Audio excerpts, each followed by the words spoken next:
Os gregos e os romanos deram grande importância à formação integral do indivíduo em prol da ideia de cidadania.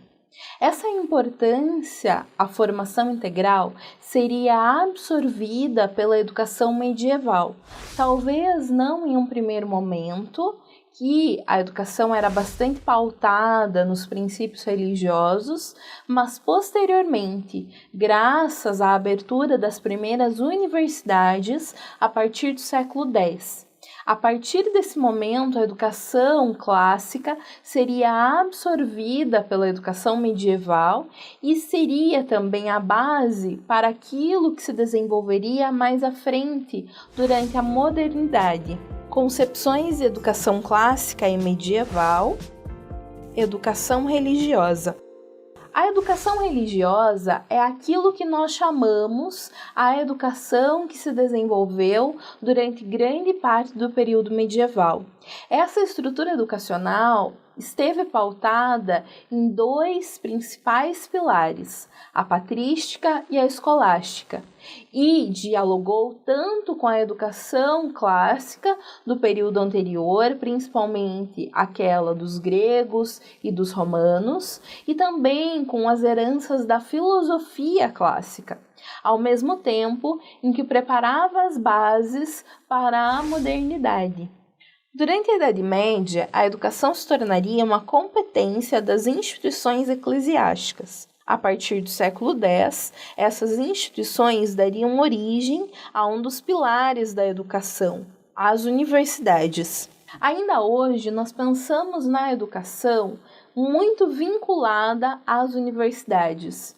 Mas, de certa forma, essas instituições não seriam possíveis sem a organização formal da educação promovida durante o medievo.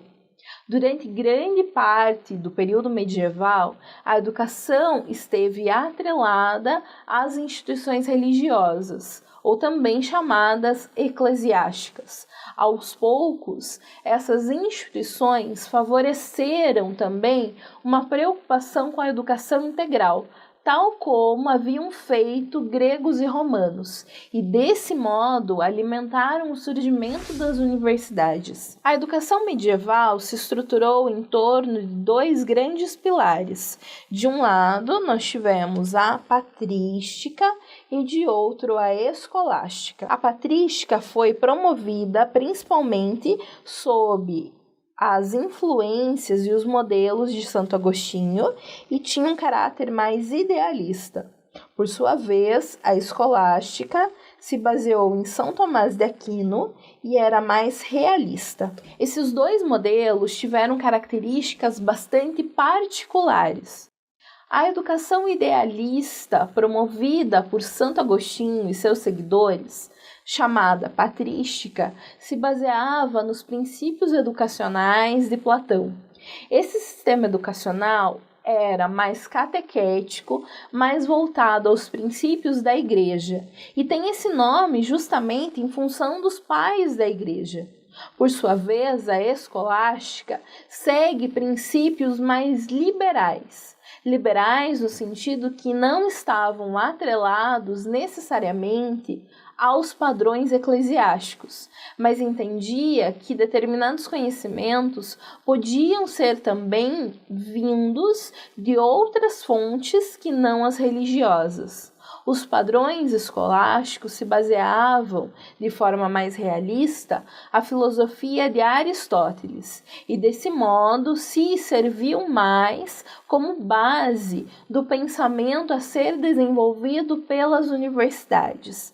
Em conjunto, esses dois modelos favoreceram o processo educacional medieval, que, de certa forma, foi base para a modernidade mais à frente. A educação formal básica consistia em 7 artes liberais, a soma do trívio e do quadrívio, também chamados de trivium e de quadrivium.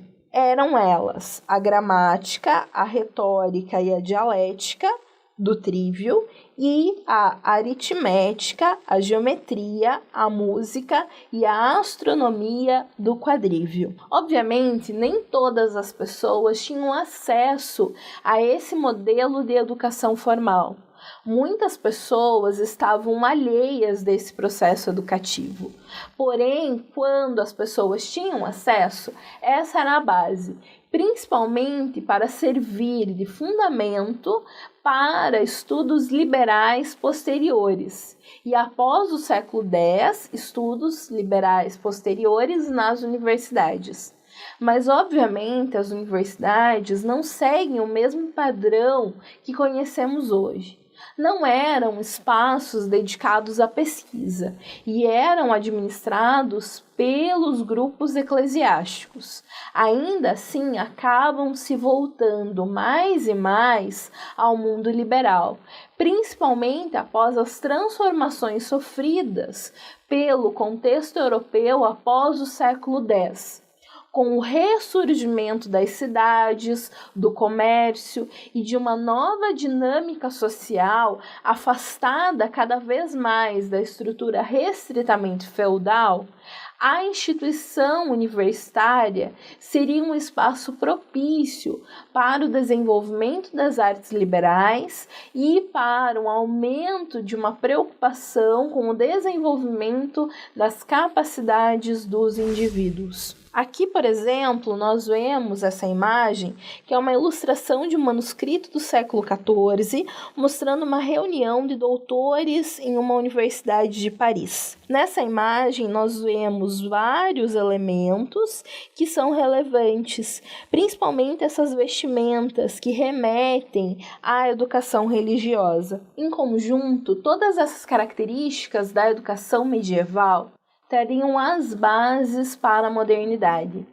Agregando conhecimentos clássicos, principalmente dos gregos e dos romanos, aos pressupostos religiosos, o sistema educativo desenvolvido no medievo, através da patrística e da escolástica, seria a base para a modernidade e para o pensamento renascentista e para o humanismo.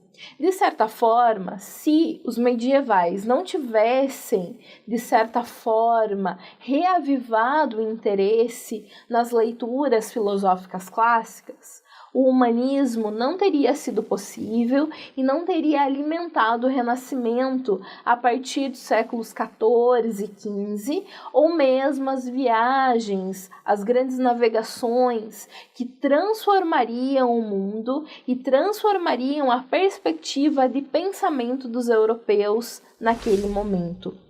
Bons estudos, até a nossa próxima aula.